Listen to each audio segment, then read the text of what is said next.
네, 이렇게 두 번째 여러분 앞에 쓰게 된 것 또 상당히 긴장이 되는데요.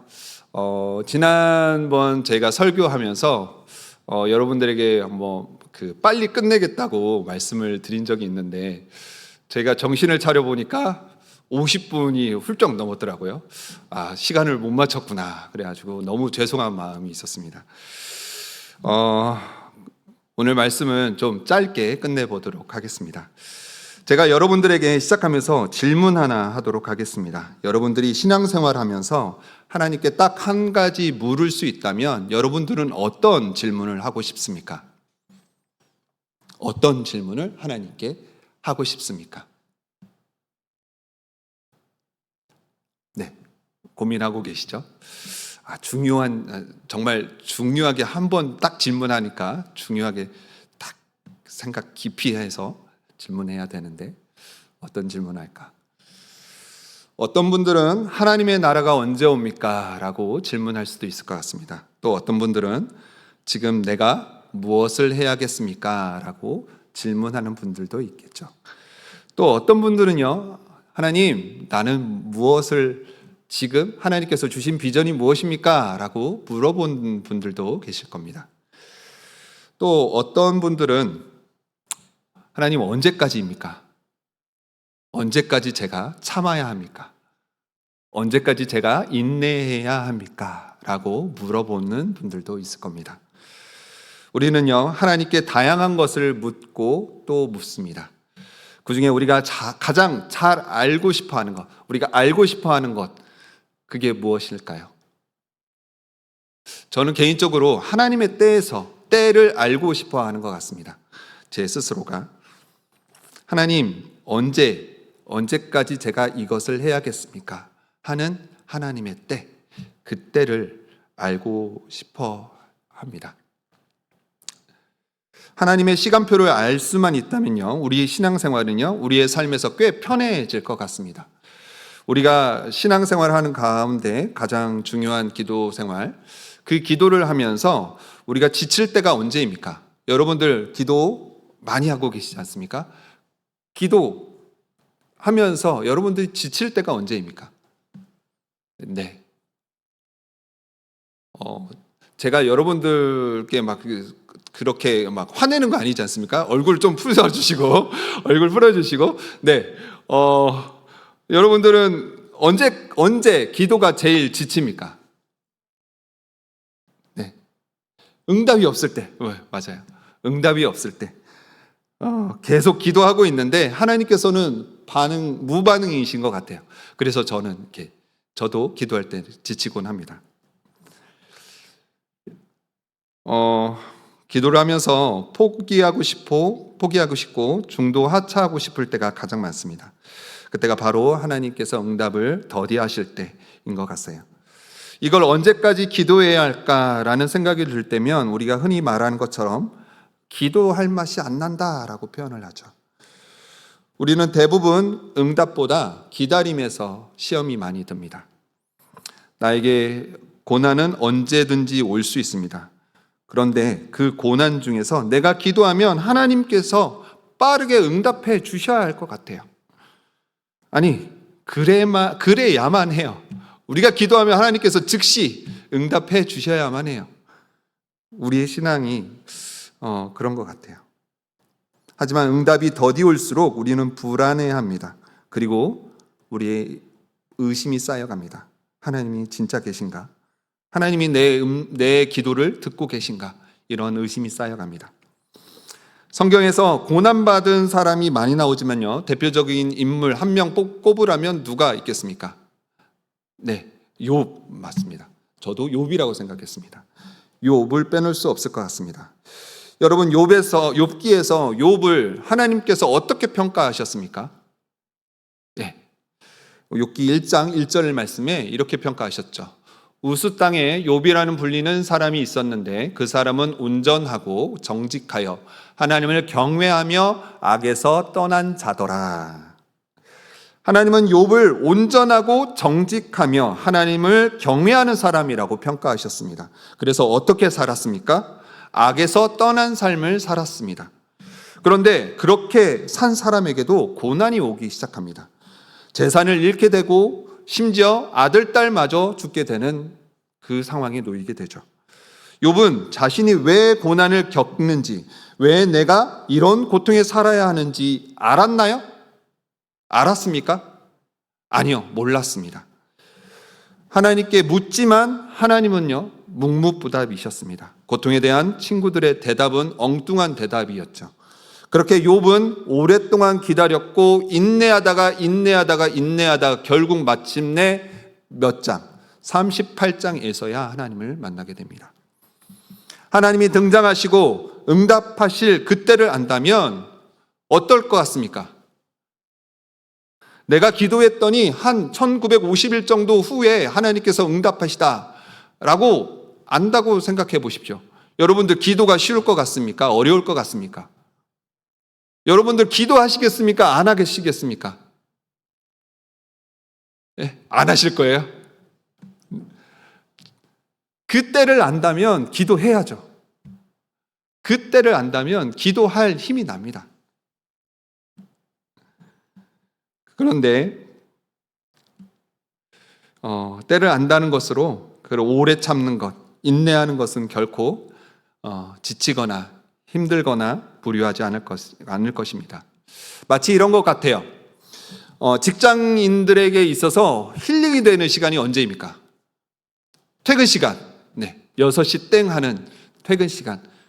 그 퇴근 시간이 피곤을 잊게 만드는 시간입니다.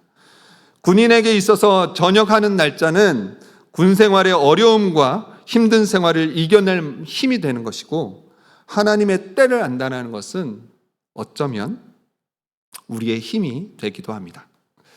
또 하나님의 때, 하나님의 시간표를 안다는 것은 설렘과 희망의 시간이 되기도 합니다. 결혼을 약속한 연인에게 예식 날짜는 어떻습니까? 설레는 날이기도 합니다. 또 출산을 앞둔 예비 아빠, 엄마, 그 출산 날 어떤 마음입니까? 저는 아직도 잊지 못하는데 우리 하임이 첫째 날 때 그때를 잊지 못합니다. 지금도 많이 혼나고 있는데요. 그 일로 인해서 많이 힘들고 있는데 설렙니다. 많이. 이 아이가 어떤 얼굴로 태어날까? 누구를 많이 닮았을까? 하는 그 설렘, 그리고 기대, 그 기대를 갖고 있었습니다. 모두 시간표를 알기 때문에 가질 수 있는 감정 아닐까요?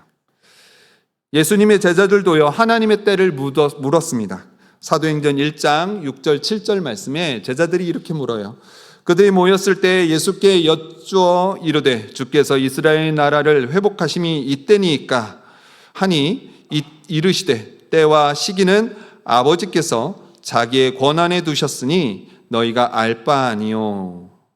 예수님의 공생의 기간 그때 제자들은 로마의 억압과 고통 속에서 살았습니다. 그래서 제자들은요, 억압과 고통을 벗어나게 만드실 분, 바로 메시아, 예수 그리스도가 그 메시아이고, 예수 그리스도께서 왔다라는 것은 이렇게 고통스러운 상황에서 우리가 벗어날 수 있다라는 그 희망이 있는 시간인들인 거죠. 희망인 거죠. 하나님의 나라가 도래하는 것이고, 그 하나님의 나라가 도래하면 이 힘든 생활도 이겨낼 수 있다라는 마음에서 질문한 것이죠. 그런데 하나님의 때는 우리가 알 수 있는 것은 아니죠. 그때는 오직 하나님의 권한이고 하나님만 아신다라고 예수께서 말씀하십니다. 예수께서도 하나님의 때에 대해서 정확하게 말씀하시지 않으시고 오직 예루살렘을 떠나지 말라라고 이야기하셨습니다. 하나님의 시간표는 하나님의 주권임을 예수님이 말씀하고 계시는 것입니다. 하나님의 때, 다시 말해 하나님이 일하실 때, 어떤 분은 이것을 임계점이라고 말하는데요. 임계점, 액체와 기체를 나눌 때 그 최대의 온도와 압력을 임계점이라고 하는데, 이것을 신앙에 적용해서 말씀하셨어요. 하나님이 일하실 그때 우리의 간절한 기도가 또 인내가 다 있는 그때를 임계점이라고 표현하시는 거예요. 우리는 그 임계점이 언제 도래할 줄 모르니 인내하며 오래 참아야 한다라고 말씀하셨어요. 우리의 힘과 능력이 아니라 하나님을 향한 하나님께 시선을 둔 인내, 소망을 하나님께 두고 기다려야 하는 겁니다. 하나님께 소망을 둔다라는 것은 무엇입니까? 우리의 힘과 능력으로 안 되나 하나님께서 하시면 된다. 하나님께서 일하시면 불가능한 일이 없다라는 것이죠. 우리의 눈에는 불가능해 보이나 하나님께서는 모든 것을 가능케 하신다라는 이야기입니다. 하나님의 전능하심, 하나님의 무궁한 능력을 믿는 것, 하나님께서 이루실 것을 믿는 것, 그것이 소망이 아니겠습니까? 하나님의 일하심은 우리의 이성과 지성을 벗어나 있습니다. 우리가 산을 오를 때 한 발 한 발 내딛는 숲길, 나무 사이로 지나는 바람, 숲 사이로 비치는 빛, 그런 것을 볼 수 있잖아요. 그것도 아름답기는 하지만 정말 자연에 대한 경이로움이 생길 때는 언제입니까? 산 위에 올랐을 때, 대자연을 바라보았을 때, 그때 자연에 대한 하나님의 솜씨에 대한 경이로움이 생깁니다. 여러분들은 야경을 좋아하십니까? 야경. 저는 야경을 되게 좋아합니다. 그래서 청년 때 와이프를 만나기 전에 야경을 보러 다니는 걸 참 좋아했습니다. 그래서 남산도 올라가고 팔각정도 올라가고 그 중에 제가 제일 좋아하는 야경은요, 저기 남한산성에 있는 남한산성 서쪽 문에서 바라보는 서울의 야경입니다. 노을 지는 모습이 정말 일품입니다. 노을 롯데타워 중심으로 남산과 서울 시내가 전경이 다 보이는데 정말 일품입니다. 그곳에 가면 롯데타워를 중심으로 서울의 그 시내가 한 폭의 그림 같습니다. 그런 아름다움은 시청 앞 광장에서 볼 수 있는 건 아니죠. 광화문 거리에서 볼 수 있는 건 아니죠. 높이 올라서야 보이는 아름다움이 있고 또 높이 올라야 보이는 길이 있습니다. 우리 하나님이 우리를 봄이 이런다는 것입니다. 우리의 지성과 이성이 도무지 닿지 않는 곳에서 하나님이 우리를 보고 계시다는 것이죠. 하나님은 그곳에서 우리를 보고 계십니다. 하나님은 높은 곳에서 이 세상을 보고 계시기 때문에 그 미로 같은 우리의 인생길도 다 알 수 있는 것 아니겠습니까? 하나님의 일하실 때 대해서 지금 계속 여러분들과 이야기하고 있는데요. 하나님이 일하실 그때, 인간의 눈으로 보았을 때, 그 일하심은 도무지 우리가 이해하지 못하는 그 상황 가운데서 하나님께서 명령하실 때가 있습니다. 꼭 지금 일해야 할까? 꼭 지금인가? 하는 물음이 생길 때가 있어요. 오늘 본 성경에서 꼭 그런 이야기가 나옵니다. 그런 하나님의 일하심이 있습니다. 바로 그것이 무엇이냐면 길갈에서 행하는 할례에 대한 명령입니다. 하나님이 여호수아에게 명령하시길 요단강 건넌 후에 이스라엘 남자들 모두 할례하라고 하십니다. 이스라엘 민족들에게 할례를 받는다라는 것은 매우 중요한 일인 건 여러분들도 알고 계시죠. 할례는 언약에 하나님이 주셨던 증표입니다. 창세기 17장 10절에서 14절에 보면 할례에 대한 이야기를 하고 있는데요. 10절 말씀에 이렇게 이야기하고 계시죠. 너희 중 남자는 다 할례를 받을 것이라. 이것이 나와 너희와 너희 후손 사이에 지킬 내 언약이니라. 하나님께서 10절에서 말씀하시는 그 언약을 체결하시기 전에 이스라엘 백성의 조상인 아브라함에게 축복을 먼저 하셨는데요. 그 축복이 무엇이냐면 하나님이 아브라함의 하나님이 되겠다는 것이고 아브라함 그 세대뿐만 아니라 아브라함의 후손까지도 하나님이 되겠다. 자신이 하나님이 되겠다라는 약속이십니다. 그리고 후손들에게 가나안 땅을 주어서 영원한 기업을 삼게 해 주겠다라는 말씀입니다. 그 증표로 할례를 명령하셨습니다. 그러니까 할례를 받는다라는 것은 하나님과 이스라엘 백성 사이에 한 그 언약의 백성이 된다라는 것이고, 할례를 받아야만 언약적 백성이 된다라는 이야기일 겁니다. 다시 말해 할례는 자신들이 언약의 후손이라는 증표입니다. 그리고 예식이었습니다. 그런데 오늘 본문 말씀에 여호수아 5장 5절 말씀에서 말씀하신 어쩐 일인지 그 중요한 그 할례를 광야를 지나고, 광야 동안에는 하지 않고 광야를 지나고 나서야 할례를 명령하신다는 겁니다. 여호수아 5장 5절 말씀에 그 나온 백성은 다 할례를 받았으나 다만 애굽에서 나온 후 광야길에서 난 자는 할례를 받지 못하였습니다. 모세가 이끄는 이스라엘 민족이 애굽을 떠나 광야로 나오면서 할례가 그쳤는데, 하나님께서 그 그쳤던 할례를 가나안 땅에 들어와서야 명령하신다는 것이죠. 그 40년의 기간 동안 놔두고 왜 지금에서야, 가나안 땅을 건넌 지금에서야 명령을 하시는 걸까? 이것이 여러분들은 어떻게 생각하십니까? 이것이 왜 무슨 이해할 수 없는 일이냐라고 물어보실 수 있는데, 자, 가나안 땅에 들어간다라는 것이 쉬운 일인가요? 어려운 일인가요? 네, 어려운 일입니다. 가나안 땅에 들어간다라는 뜻은 무슨 뜻일까요? 사장을 보니까요, 그곳에 정탐을 갔던 12명의 사람들 중에 10명이 부정적이었습니다. 그곳에는 안악자손 같은 안악자손 같은 사람들도 있고, 또 거인으로 추정된 사람들도 있고, 그 지방에서 가장 강력하다고 말할 수 있는 부족도 있었습니다.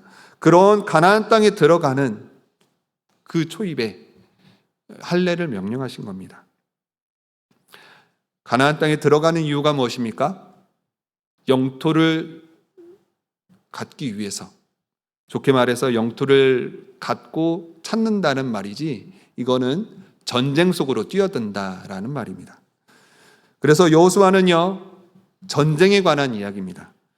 가나안 땅을 취하기 위해서 전쟁을 하는 이야기인데, 그 전쟁을 누가 하시냐? 하나님이 하신다라는 이야기입니다. 여호수아의 말씀이. 이스라엘 민족들이 가나안 족속에게 말하기를, 우리 민족이 그냥 조금 옹기종기 살을게. 여기서 조금만 살을게. 그러니까 조금 우리 들어가는 거 이해해줘 라고 이야기한들, 그 가나안 족속이 이스라엘 민족들을 받아들일까요? 아니죠. 그냥 순순히 내어줄 리가 없습니다. 어떻게든 내보내기 위해서, 못 들어오게 하기 위해서 노력을 했을 것입니다. 그런 그곳에 이스라엘 민족은 땅을 차지하기 위해서 요단강을 건넌 것입니다. 전쟁터로 들어왔다는 얘기입니다. 이것은 위험한 상태에 노출되어 있다라는 것입니다. 언제 적들이 쳐들어올 줄 모르니 항상 대비하고 싸울 준비가 되어 있어야 하는 것입니다. 철저하게 준비하고 대비해야만 강력한 아모리 족속들도 막아낼 수 있다라는 것입니다. 그런데 하나님은 그 중요한 시기에 할례를 명령하신 겁니다. 할례를 하라는 것이죠. 하나님은 여호수아에게 명령하셨고, 여호수아는 이스라엘에게 명령하십니다. 이 말을 들었던 사람들이 한마디씩 할 것입니다. 왜 지금이냐? 꼭 지금이어야 하냐? 저도 그럴 것 같아요. 이렇게 중요한 시기에 꼭 이렇게 군사적인 공백이 생기는 그 할례를 해야 하나? 전쟁에서 싸워야 할 남자들이 할례한다는 것은 무슨 뜻입니까? 싸울 남자들이 없다라는 겁니다. 그냥 쳐들어오면 죽게 된다라는 겁니다. 여자들이 나가서 싸우겠나요? 아이들이 가서 싸우겠나요? 노인들이 가서 싸우겠습니까? 아니요. 그냥 그 전쟁에서 지게 되는 것입니다. 정말 최소한으로 일주일인데, 일주일이라는 시간 동안은 공백이 생기게 되고, 그렇다 또 그 위험에 노출되게 되는 것이죠. 하나님은 여호수아에게 할례를 명령하신 겁니다. 우리의 생각으로는 도무지 납득되지 않는 상황인 겁니다. 꼭 지금 해야 하는가라는 물음이 생기는 것입니다. 사실 이러한 명령, 하나님께서 도무지 납득되지 않는 이러한 명령은 한두 번이 아닙니다. 오늘 읽었던 본문 이전에도 하나님의 명령하셨던 이해되지 않았던 그 명령들이 계시죠. 여러분들이 생각나는 그 명령이 무엇입니까? 요단강을 건넌 사건. 여러분들은 이해가 되십니까? 자, 팔레스타인 지방에 우기는 10월부터 한 4월까지라고 합니다. 그 중앙에 있었던 1월 정도가 되면 물이 불어서 강은 깊을 대로 깊어져 있다라고 합니다. 유속도 빨라서 그 강을 건넌다라는 것은 자살 행위를 마찬가지입니다. 그런 곳에 하나님은요, 언약궤를 필두로 발을 담그라고 이야기하시는 겁니다. 상상해 보십시오. 물이 엄청나게 많습니다. 유속도 엄청나게 빠릅니다. 깊어질 대로 깊어져 있는 그곳을 건넌다는 거 이해가 되십니까? 아니, 꼭 지금이어야 하냐? 40년 동안 우리가 그렇게 달려왔는데 조금 기다렸다가 4월이 지나서 건기 때 넘어도 되지 않냐라고 말할 수 있지 않습니까? 우기가 끝나고 건기 때 강물이 줄어들었을 때 근데 건너면 정말 안전하게 건널 수 있지 않겠냐라고 말할 수 있는 것이죠. 뿐만 아닙니다.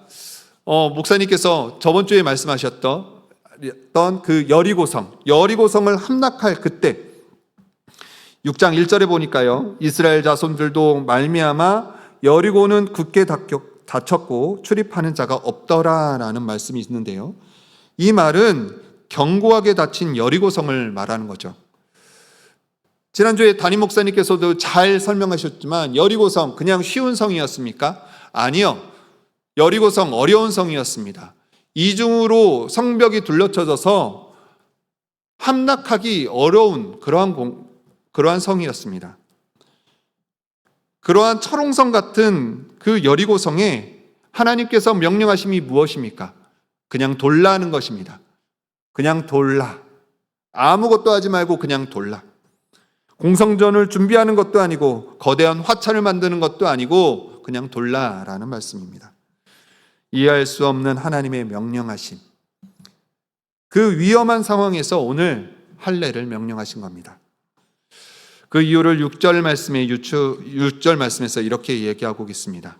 오늘 말씀 6절 말씀입니다. 이스라엘 자손들이 여호와의 음성을 청종하지 아니하므로 여호와께서 그들에게 대하여 맹세하사 그들의 조상들에게 맹세하여 우리에게 주리라고 하신 땅 곧 젖과 꿀이 흐르는 땅을 그들이 보지 못하게 하리라 하심에 애굽에서 나온 족속 곧 군사들이 다 멸절하기까지 40년 동안을 광야에서 헤매었더니, 이스라엘 민족들이 애굽 땅에서 종살이를 한 기간이 한 400년 정도 된다고 하죠. 400년 동안 종살이를 했다라는 건 여러분들 어떤 의미입니까? 400년 동안 그냥 뼛속까지 종이라는 것입니다. 태어날 때도 종이었고 죽을 때도 종이었다라는 겁니다. 자유라는 희망의 단어는 없습니다. 소망이라는 것 없습니다. 그들은 어떻게 하면 오늘 눈 떠서 안 맞을까? 조금 덜 맞고 조금이라도 더 먹으면 어떻게 하면 그게 더 좋을까? 어떻게 하면 그럴 수 있을까라는 것을 고민하던 종들이었습니다. 그걸로 만족해하는 무사안일주의에 쌓여 있었습니다. 그들은 태어날 때부터 종이었습니다. 아무리 무슨 짓을 해도 종이었다는 것입니다. 나는 누군가의 소유고 말한 것을 그대로 해야만 한다라는 것이죠. 종의 삶을 살고 있었던 이스라엘. 그들은 언제나 패배주의에 사로잡혀 있었을 것입니다. 하나님은 그런 이스라엘 민족들을 불러내서 약속의 땅인 가나안 땅에서 새로운 삶을 시작할 민족으로 만들기 위해서 광야 40년 길을 걷게 하셨습니다. 그리고 비로소 요단강을 건너 가나안 땅에 들어오게 하셨습니다. 그런데 하나님은 이전 애굽 시절의 모든 사람은 죽었고 이제 새로운 시대를 열어갈 사람들에게 할례를 받게 함으로 언약적 민족이 회복을 시키고 계신다는 것이죠. 하나님에게 중요한 것은요, 이런 것입니다. 환경이 중요한 것이 아니었습니다. 조건이 중요한 것이 아니었습니다. 우리가 아무리 크다고 생각하는 문제가 중요한 것이 아니었습니다. 지금 하나님의 타이밍은 조건과 환경이 아니라 이스라엘의 백성의 회복인 것입니다. 다시 말해서 언약적 회복이 중요하셨던 것입니다. 그로 인해서 우리가 알 수 있는 것, 중요한 것 두 가지가 있습니다. 첫 번째, 하나님의 시선은 늘 여전히 이스라엘 민족을 향하고 있었다라는 것입니다. 두 번째, 가나안 시대를 열어갈 그들이 언약의 백성으로 다시 태어나고 또 회복되기를 바라고 계시다라는 것이죠.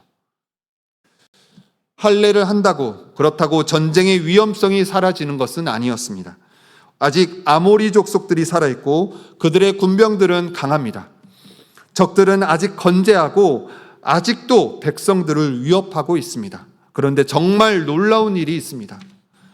할례를 명령하시고 하나님은 그저 뒷짐지고 계셨냐라는 겁니다. 야, 너 할례를 하고 있으면 내가 막아줄게. 그렇게 말씀하셨나요? 네. 하나님께서 그 놀라운 방법으로 그 이스라엘 민족들을 보호하기 시작하십니다. 5장 1절의 말씀입니다. 요단 서쪽의 아모리 사람의 모든 왕들과 해변의 가나안 사람의 모든 왕들이 여호와께서 요단 물을 이스라엘 자손들 앞에서 말리시고 우리에게 건너게 하셨음을 듣고 마음이 녹았고 이스라엘 자손들 때문에 정신을 잃었더라. 전쟁 속으로 들어온 이스라엘 민족들보다 가나안 지역에 살고 있었던 그 족속들이 더 두려워하는 것입니다.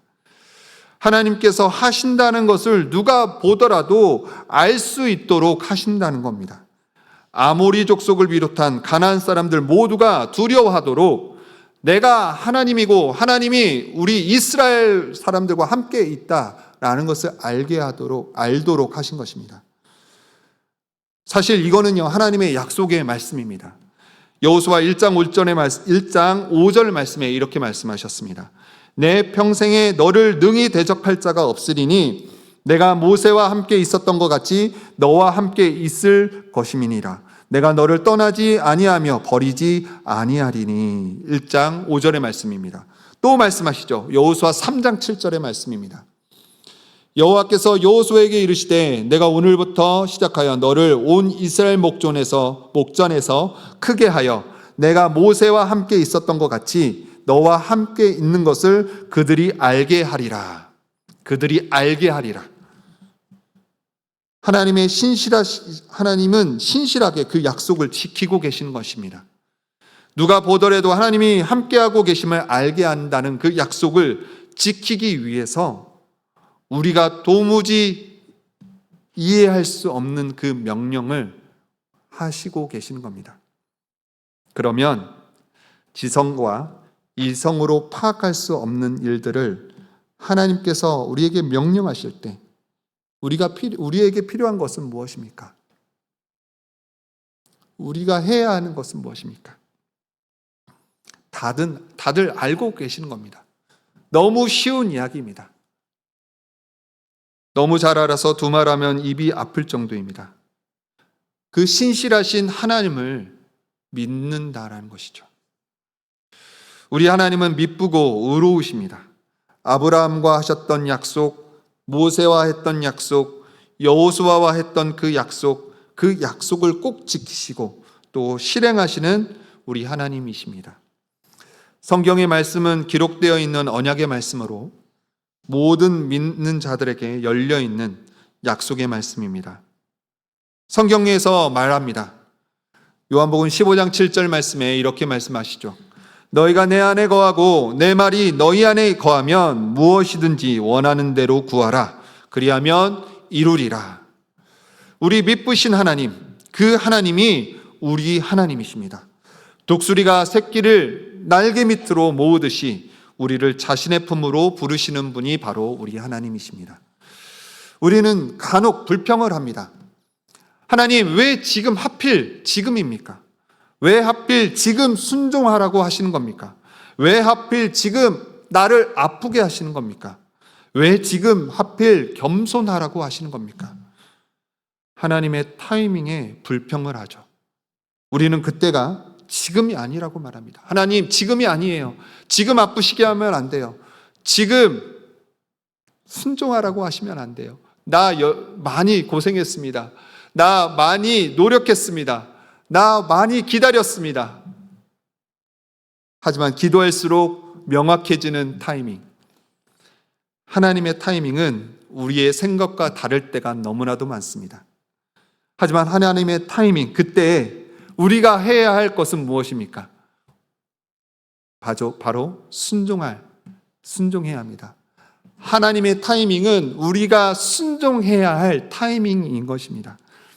사실 이 순종이라는 주제는요, 여호수아에서 굉장히 중요한 주제입니다. 하나님의 말씀대로 하니 다들 사건이 일어납니다. 무슨 일이 일어났습니까? 아까 말씀드렸던 요단강을 건너게 되는 사건이 일어납니다. 순종했고 행했더니 여리고성이 무너지는 일들이 일어납니다. 순종했던 이스라엘 민족이 가나안 땅을 차지할 수 있는 일이 일어납니다. 물론 하나님의 방법은요, 문제를 없애는 것으로, 문제를 아예 사라지게 만드는 것으로 해결해 주지는 않으십니다. 내가 기도하니 그토록 고민거리였던 그것이 사라져버렸어, 그렇게 일하시지는 않으십니다. 순종한다고 해서 모든 문제가 즉시 해결되는 것도 아니죠. 그렇지만 그 순종한 인생은 내 싸움이 아닌 하나님의 일하심으로 바꾸는 기회가 되는 것입니다. 하나님의 타이밍, 그때 우리에게 필요한 것은 순종입니다. 순종은 우리를 대신하여 하나님이 일하시게 만드는 백성의 특권이기죠. 언약을 잊지 않으시고 반드시 지키시는 하나님이 우리에게 순종을 요구하시는 이유, 저는 이렇게 생각합니다. 그렇게 요구하시는 이유, 야, 내가 하겠다. 야, 너가 하지 마. 내가 하겠으니 너는 그저 내가 말한 대로 행해. 내가 너를 도우겠으니 너는 그저 보고만 있어라. 내가 너를 보호하겠다. 내가 너를 인도하겠다. 그러니 너는 지켜 행하라. 라는 말씀이 아닐까요?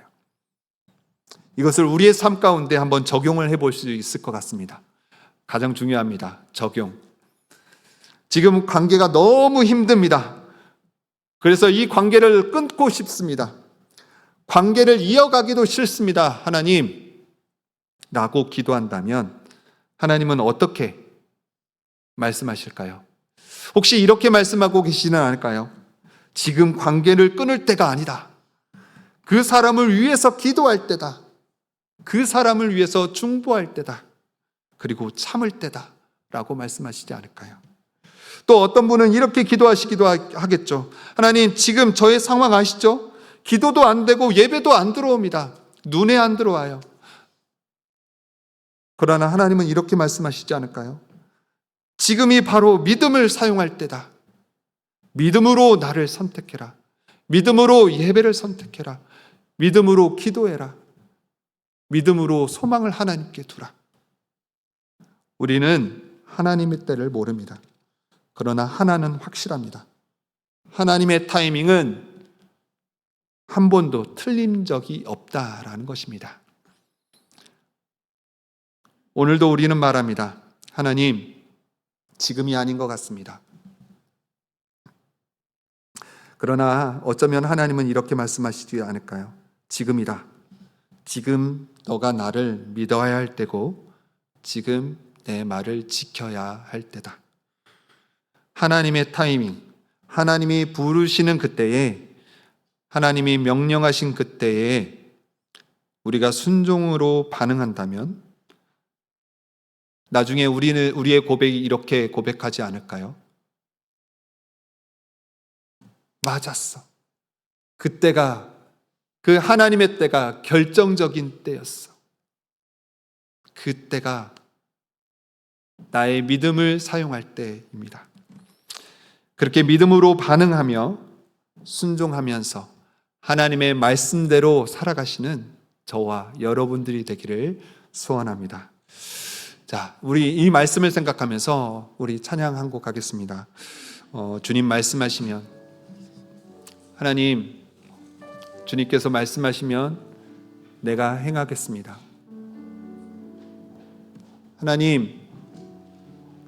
하나님께서 말씀하시면 우리가 순종하겠습니다. 하나님께서는 말씀만 하시옵소서. 내가 믿음으로 반응하며 순종하겠습니다.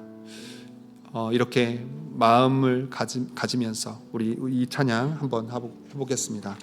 주님 말씀하시면 내가 나아가리라.